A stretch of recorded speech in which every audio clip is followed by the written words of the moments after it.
Haunted World। कलुआ और भीमा अपनी लाठियां थामे फसल की रखवाली कर रहे थे।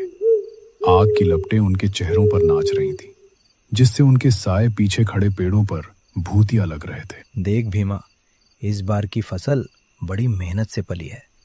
सुअर और नीलगायों का झुंड इस तरफ बहुत आ रहा है। आज की रात जरा सावधानी से काटनी होगी।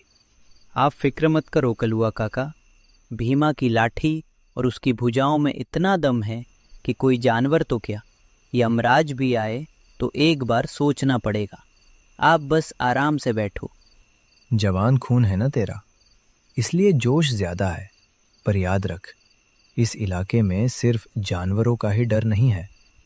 पुराने लोग कहते हैं कि इन पगडंडियों पर रात को कुछ ऐसी चीजें भी चलती हैं जिनका सामना लाठी से नहीं किया जा सकता। काका, आप भी उन्हीं पुरानी कहानियों में खोए रहते हो।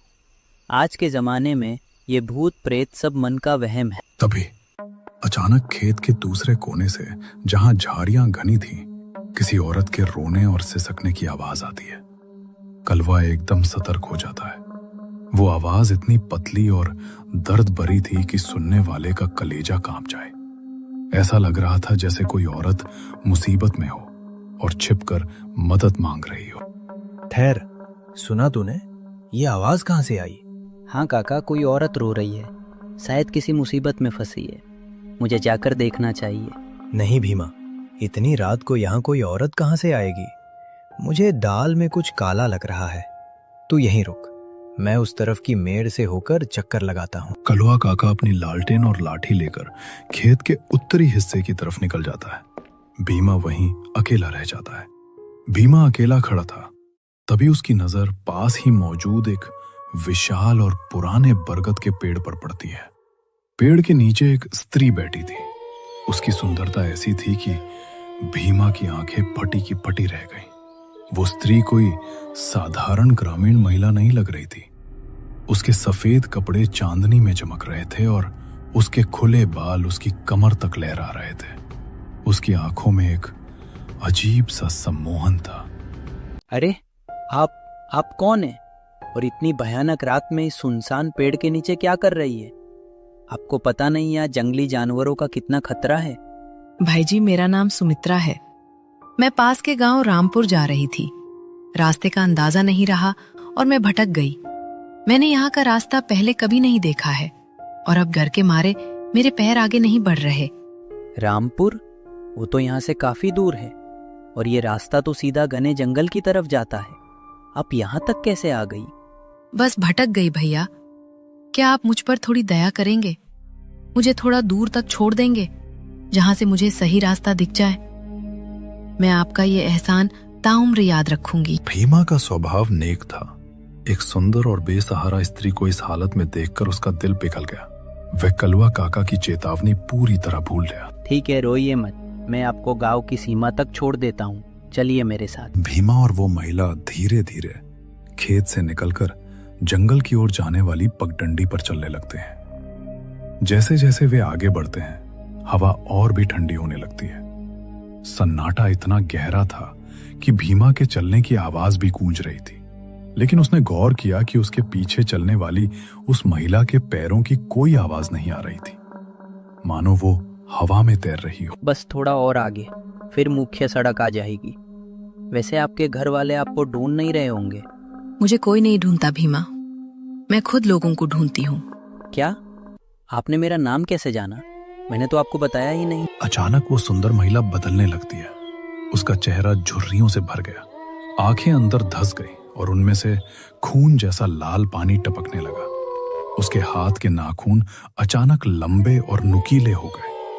भीमा के सामने अब कोई सुंदर स्त्री नहीं, बल्कि एक भयानक छलावा खड़ा था। उसकी लंबाई अचानक 7 फीट से भी ज्यादा हो गई। उसने भीमा को अपने जाल में फंसा लिया था। भीमा ने भागने की कोशिश की, लेकिन उसके पैर जैसे जमीन से चिपक गए थे। मूर्ख इंसान, तूने सोचा कि इस वीराने में कोई सुंदरता तेरा इंतजार कर रही है? मैं यहाँ सदियों से भूखी हूँ। छलावा ने अपनी नुकीली उंगलियां भीमा के गले के चारों ओर कस दी। भीमा का दम घुटने लगा। उसने अपनी पूरी ताकत लगाकर चिल्लाने की कोशिश की, लेकिन मौत उसके सर पर नाच रही थी। भीमा की वो आखिरी चीख कलुआ काका के कानों में किसी गर्म सलाख की तरह चुपी थी। कलुआ जब भागते हुए उस जगह पहुंचा तो उसकी रूह कांप गई। वहां जो उसने देखा वो किसी भी इंसान का दिमागी संतुलन बिगाड़ने के लिए काफी था। भीमा, कहाँ है तू? ओ भीमा! लालटेन की कांपती रोशनी में कलुआ ने देखा कि उस पुराने बरगद के नीचे भीमा का शरीर अजीब तरीके से मुड़ा हुआ पड़ा था। वो सुंदर स्त्री गायब थी। भीमा की आंखें फटी हुई थी और उसके चेहरे पर मौत का वो खौफ जम गया था जिसे शब्दों में बयान नहीं किया जा सकता। उसके गले पर किसी जानवर के नहीं बल्कि इंसानी जैसे दिखने वाले लंबे नाखूनों के गहरे निशान थे। हे भगवान, ये क्या अनर्थ हो गया? भीमा, उठ भीमा! ये उस छलावा का काम है। वह पिशाचिनी उसे निगल गई। कलवा काका पीछे मुड़कर बिना देखे गांव की ओर भागता है। उसे महसूस हो रहा है कि वो छलावा अब उसके ठीक पीछे है और उसकी हंसी हवाओं में गूंज रही है। कलुआ काका के पैर कीचड़ और कांटों में फंस रहे थे, लेकिन उसे दर्द का एहसास नहीं था। उसे बस दूर चमकती गांव की लाइटें दिख रही थी। हर कदम पर उसे लग रहा था कि कोई ठंडी हवा उसके कान के पास फुसफुसा रही है। वो सीधा ठाकुर साहब की हवेली की तरफ दौड़ पड़ा। बचाओ, कोई है? ठाकुर साहब, दरवाजा खोलिए, अनर्थ हो गया। ठाकुर साहब अपनी हवेली के बरामदे में बैठे हुक्का गुड़गुड़ा रहे थे। अचानक बदहवास कलवा को देखकर वे चौंक जाते हैं। भारी भरकम शरीर और रौबदार मूंछों वाले ठाकुर साहब ने जैसे ही कलवा की हालत देखी, वे समझ गए कि मामला बहुत गंभीर है। कलवा के कपड़े फटे हुए थे और उसका चेहरा पीला पड़ चुका था। ये क्या हाल बना रखा है? और तू अकेले क्यों भाग रहा है? भीमा कहाँ है? तुम दोनों तो खेत पर रखवाली करने गए थे। मालिक, सब खत्म हो गया। भीमा नहीं रहा। उसे उस डायन ने मार डाला। उस छलावा ने उसे अपनी बातों में फंसाया और फिर उसका खून पी गई। क्या बक रहा है तू? होश में तो है? कौन सी डायन? कौन सा छलावा? साफ साफ बता, क्या हुआ वहां? ठाकुर साहब, हम खेत पर थे, तभी एक आवाज आई। भीमा उसे बचाने गया।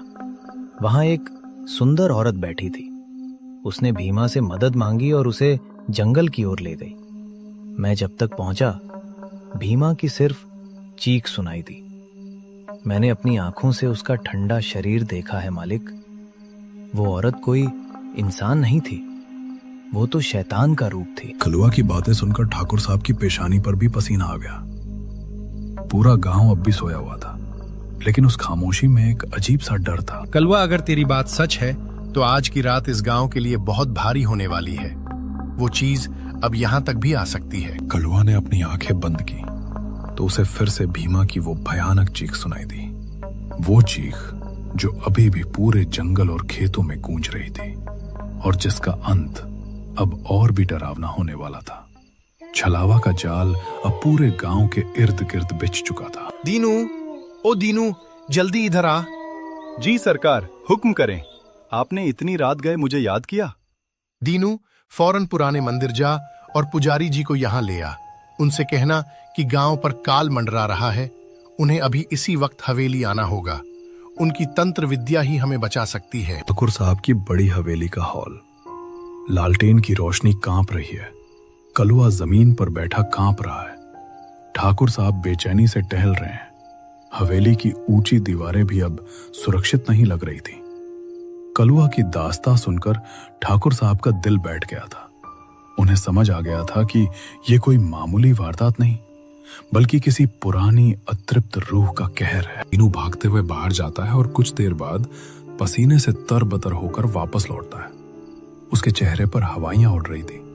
बाहर हवा का शोर ऐसा था जैसे सैकड़ों प्रेत एक साथ विलाप कर रहे हों। दीनू की आंखों में वो खबर थी जो ठाकुर साहब की आखिरी उम्मीद भी तोड़ देने वाली थी। मालिक, अनर्थ हो गया।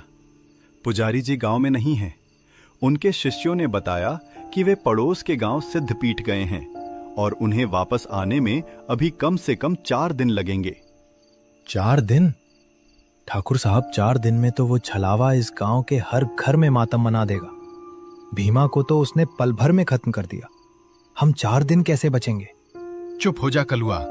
दीनू, तू एक काम कर, हवेली के सारे दरवाजे और खिड़कियां अंदर से बंद कर दे।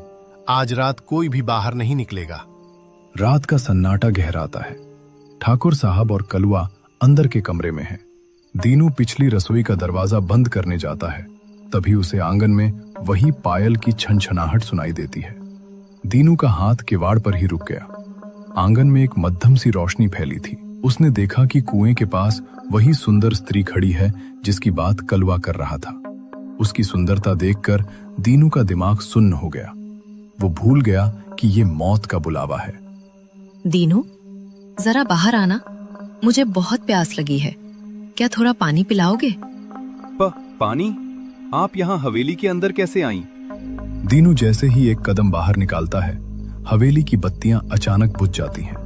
सिर्फ छलावा की लाल आंखें अंधेरे में चमकती हैं। दीनू के गले से एक दबी हुई आवाज निकलती है, जैसे कोई उसका गला घोंट रहा हो। ठाकुर साहब और कलुआ को रसोई से कुछ गिरने की आवाज आती है। ठाकुर साहब, ये कैसी आवाज थी? दीनू, क्या हुआ? जवाब दे। जब वे रसोई में पहुंचे तो वहां का मंजर देखकर उनकी रूह फना हो गई। दरवाजा खुला था और दीनू का शरीर छत से उल्टा लटका हुआ था। उसकी गर्दन पूरी तरह मुड़ चुकी थी। छलावा ने अपनी भूख मिटाने के लिए एक और जान ले ली थी। हवेली की दीवारों पर खून के छींटे थे और बाहर जंगल की ओर से वही भयानक चीख फिर से गूंजी। उसने दीनू को भी मार दिया। वो हमें एक एक करके खत्म कर देगी। 4 दिन का इंतजार अब एक मौत के कुएं जैसा लगने लगा था। वो भयानक चीख पूरे जंगल में गूंजती रही और सन्नाटे को और भी डरावना बनाती रही। गांव के बीचों बीच स्थित पुरानी चौपाल, एक बड़ा सा अलाव जल रहा है जिसके इर्द गिर्द पूरे गांव के पुरुष इकट्ठा हैं। हर किसी के हाथ में लाठी या मशाल है, लेकिन चेहरों पर मौत जैसी पीलाहट है। रात के अंधेरे में चौपाल पर जलती आग भी गांव वालों के मन के अंधेरे को दूर नहीं कर पा रही थी। हवा में एक अजीब सी मनहूसियत थी। ठाकुर साहब ने गांव की सुरक्षा के लिए सबको आपातकालीन सभा में बुलाया था। कलुआ एक कोने में बैठा शून्य में ताक रहा था। गांव वालों के बीच एक खौफनाक फुसफुसाहट और हलचल मच जाती है। लेकिन ठाकुर साहब, वो चीज हवेली के अंदर कैसे पहुंची? क्या हम अपने ही घरों में सुरक्षित नहीं हैं? शांति, मेरी बात ध्यान से सुनो। पुजारी जी को आने में अभी 4 दिन लगेंगे। तब तक हमें खुद अपनी रक्षा करनी होगी। आज की रात से कोई भी, चाहे कुछ भी हो जाए, सूरज ढलने के बाद घर से बाहर कदम नहीं रखेगा। वो आवाज देगी, वो अपनों की आवाज में बुलाएगी, वो रोएगी, वो गिड़गिड़ाएगी। पर तुम लोग खिड़की मत खोलना। जो बाहर गया वो कभी वापस नहीं आएगा। मैंने भीमा को मरते देखा है। उसकी चीखें अभी भी मेरे कानों में बज रही हैं। कलुआ सही कह रहा है। सब अपने अपने घरों के खिड़की और दरवाजे अंदर से बंद कर लेंगे। मवेशियों को बाड़े में बंद करके बाहर से मजबूत सांकल चढ़ा देना। रात को अगर कोई दरवाजा खटखटाए तो जब तक सूरज न निकल जाए किवाड़ मत खोलना। गांव वाले एक एक करके अपने घरों की ओर भागने लगते हैं। गलियों में सन्नाटा पसरने लगता है। हर तरफ केवल किवाड़ बंद होने की और जंजीरों के टकराने की आवाजें आ रही हैं।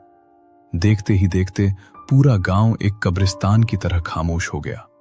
गलियों में जलने वाले दिए बुझा दिए गए ताकि वो चीज किसी को देख न सके, लेकिन वे ये भूल रहे थे कि छलावा को देखने के लिए रोशनी की जरूरत नहीं होती। चल कलुआ, तू भी हवेली के अंदर चल। आज की रात बहुत लंबी होने वाली है।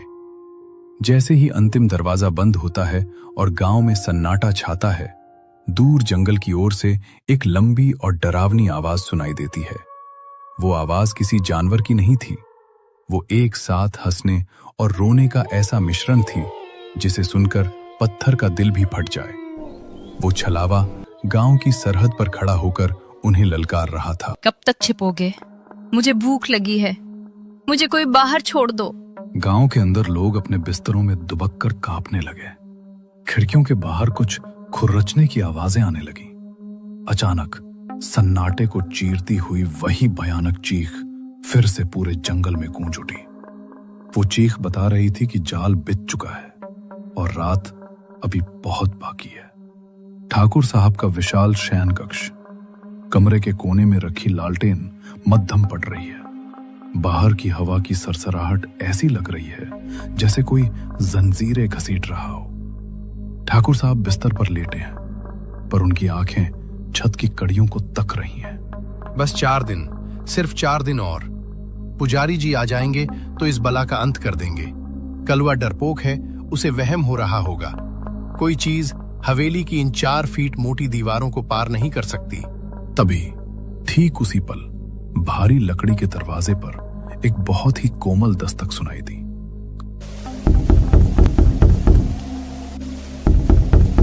कौन है? मैंने हुक्म दिया था कि सवेरा होने से पहले कोई इस कमरे के पास नहीं आएगा। कलवा, अगर उनका दिमाग चेतावनी दे रहा था, पर उनका दिल ममता और मोह के जाल में फंस चुका था। मंजू, तुम इस वक्त यहां कैसे? कोई खबर नहीं, कोई चिट्ठी नहीं, और इस मौत के सन्नाटे में तुम यहां तक कैसे पहुंची? ठाकुर साहब ने कांपते हाथों से भारी जंजीर हटाई और दरवाजा खोल दिया। सामने ठाकुरानी खड़ी थी। उसका चेहरा पीला था, बाल बिखरे हुए थे और उसकी साड़ी के छोर मिट्टी में सने थे।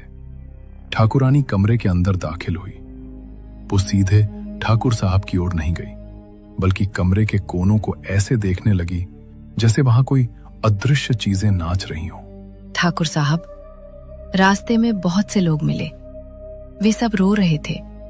वे कह रहे थे कि तुम्हारा समय खत्म हो गया। देखो, मेरी आंखों में देखो, क्या तुम्हें इनमें शहर की रोशनी दिखती है या शमशान की राख? मंजू, तुम ये कैसी पागलों जैसी बातें कर रही हो? तुम ठीक तो हो? तुम्हारे पैर जमीन पर क्यों नहीं टिक रहे? और तुम्हारी ये बातें, ये आवाज तुम्हारी नहीं लग रही। आवाज तो हवा चुरा ले गई ठाकुर। अब तो सिर्फ भूख बची है, ऐसी भूख जो बरसों से शांत नहीं हुई। देखो, मेरा रूप बदल रहा है। क्या अब भी मैं तुम्हारी वही मंजू हूं? अचानक कमरे की लालटेन बुझ गई और चारों तरफ कालिक जैसा अंधेरा छा गया। उसी अंधेरे में ठाकुरानी का शरीर तड़कने और मुड़ने लगा। हड्डियों के टूटने की वैसी ही आवाज आई जैसी सूखे बांस उसके हाथ लंबे होकर जमीन को छूने लगे और नाखूनों की जगह काले खंजर निकल आए। ठाकुर, तूने सोचा था कि मिट्टी की ये दीवारें मुझे रोकेंगी? मैं तो तेरी यादों में, तेरे मोह में छिपकर अंदर आया हूं। आज इस हवेली की दीवारों को तेरा खून पीना होगा। मौत अब उनके ठीक सामने खड़ी थी। छलावा ने अपना जबड़ा खोला, जो किसी अजगर की तरह चौड़ा हो गया था। उसने अपने नुकीले पंजे ठाकुर साहब के सीने में गाड़ दिए और उनकी खाल को कागज की तरह फाड़ दिया। बचाओ, कोई बचाओ! कलुआ, भाग यहां से, ये गांव को खा जाएगी। हे राम, ठाकुर साहब की वो अंतिम और सबसे भयानक चीख हवेली के पत्थरों को चीरती हुई बाहर निकली। वो चीख पगडंडियों से होती हुई गांव की हर गली, हर घर और हर कान तक पहुंची। जो लोग अपने कमरों में दुबक कर सो रहे थे, वे उस आवाज को सुनकर कांप उठे। वो गांव के रक्षक की मौत की गूंज थी। पूरे जंगल में सन्नाटा छा गया, जैसे खुद प्रकृति भी उस खौफ से डर गई हो। केवल उस छलावा की शैतानी हंसी 4 दिन, 4 ऐसी रातें जिनमें गांव के हर शख्स ने अपनी मौत को खिड़की के बाहर खड़े देखा था। गांव की गलियां जो कभी बच्चों की हंसी से गूंजती थीं, आज शमशान की तरह खामोश थीं।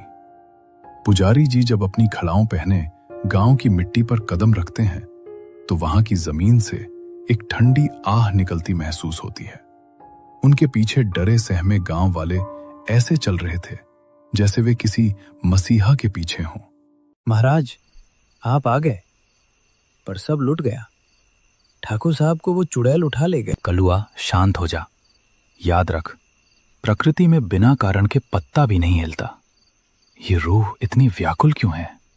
इसने सिर्फ हवेली और उससे जुड़े लोगों को ही निशाना क्यों बनाया? इसके पीछे कोई ऐसा पाप छिपा है जिसे गंगा जल भी नहीं धो सकता। चलो चौपाल पर, आज इस अंधेरे का सूरज उगेगा। गांव की पुरानी चौपाल।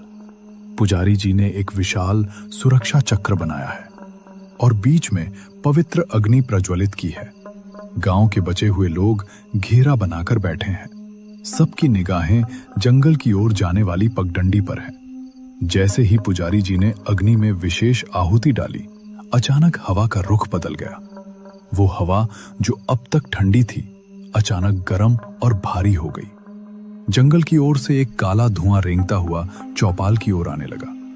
उसी धुएं के बीच से एक सफेद साया उभरा।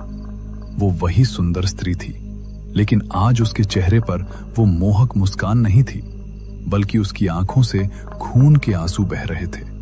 ठहर जा, ए अतृप्त रूह, तूने इस गांव की शांति भंग की है। तूने उन लोगों की बलि ली है जिन्होंने तेरा क्या बिगाड़ था।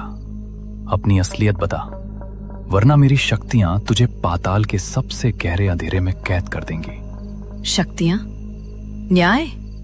कहाँ थे आप पुजारी जी, जब इसी चौपाल पर बैठने वाले धर्म के ठेकेदारों ने एक अबला की चीखें अनसुनी कर दी थी? मैं कोई छलावा नहीं हूँ। मैं इस गांव की बहू हूँ, जिसे इसी गांव की मिट्टी ने जिंदा निगल लिया था। पूरी सभा में सन्नाटा छा जाता है। कलवा का शरीर कांपने लगता है। मंजू, क्या तुम ठाकुर साहब की पत्नी मंजू हो? पर ठाकुर ने तो कहा था कि तुम बच्चों के पास शहर गई हो, वहां तुम्हारी बीमारी से मौत हो गई। बीमारी? हाँ, ठाकुर को बेटी के नाम से बीमारी थी। पुजारी जी, जब मेरी कोख में पल रहे बच्चे का सच उसे पता चला, जब उसे पता चला कि उसके खानदान का वारिस कोई लड़का नहीं बल्कि एक नन्ही सी लड़की है, तो उसका खून खौल उठा। उसने मुझसे कहा कि शहर जाकर इलाज कराना होगा, पर वो मुझे शहर नहीं बल्कि उसी पुराने बरगद के पास ले गया। मंजू की आवाज अब और भी भारी और डरावनी हो गई। उसके नाखूनों से जमीन खुरचने लगी। उस रात जब चांद बादलों में छिपा था, ठाकुर और उसके इन वफादार नौकरों ने, भीमा और दीनू ने, मुझे वहीं जिंदा दफन कर दिया। मैंने हाथ जोड़े, पैरों में गिरी, अपने अजन्मे बच्चे की भीख मांगी, पर उन पत्थरों के दिलों में ममता नहीं थी। उन्होंने मुझ पर मिट्टी डाल दी और मेरी आवाज को हमेशा के लिए दबा दिया। मैं और मेरा बच्चा उस अंधेरी जमीन के नीचे तड़प तड़प कर मर गए। बताओ पुजारी जी, क्या मेरा प्रतिशोध गलत है? गांव वाले शर्म और खौफ से सिर झुका लेते हैं। कलुआ के आंख से आंसू आ गए, क्योंकि उसे उस रात की हलचल का थोड़ा अंदाजा था, पर वो चुप रहा था। मंजू, ये घोर पाप है। ठाकुर और उसके साथियों ने जो किया वो नर्क से भी बदतर था। बदला? हाँ, बदला पूरा हुआ। ठाकुर की वो चीख जो पूरी बस्ती में गूंजी थी, वो मेरे बच्चे की उस आखिरी चीख का जवाब थी। अब मुझे किसी का खून नहीं चाहिए। मेरी ममता अब मुझे पुकार रही है। अचानक मंजू के पैरों के पास से एक छोटी सी मध्यम रोशनी उभरी। वो उसके उस बच्चे की रूह थी जो कभी इस दुनिया को देख नहीं पाया था। मंजू ने उस रोशनी को अपनी गोद में लिया। उसकी आंखों में अब वो भयानक चमक नहीं थी, बल्कि एक मां का सुकून था। पुजारी जी, उस बरगद के नीचे हमारी अस्थियां दबी हैं। उन्हें मुक्ति दिला दीजिएगा ताकि मेरा बच्चा शांति से सो सके। इस गांव को बता दीजिएगा कि बेटियां बोझ नहीं बल्कि ईश्वर का आशीर्वाद होती हैं। जैसे ही सूरज की पहली किरण ने आसमान को छुआ, मंजू और वो छोटी रोशनी धीरे धीरे हवा में विलीन हो गए। वो भयानक चीख जो हफ्तों से गांव की रातों की नींद उड़ा रही थी, अब एक शांत लोरी में तब्दील हो गई थी।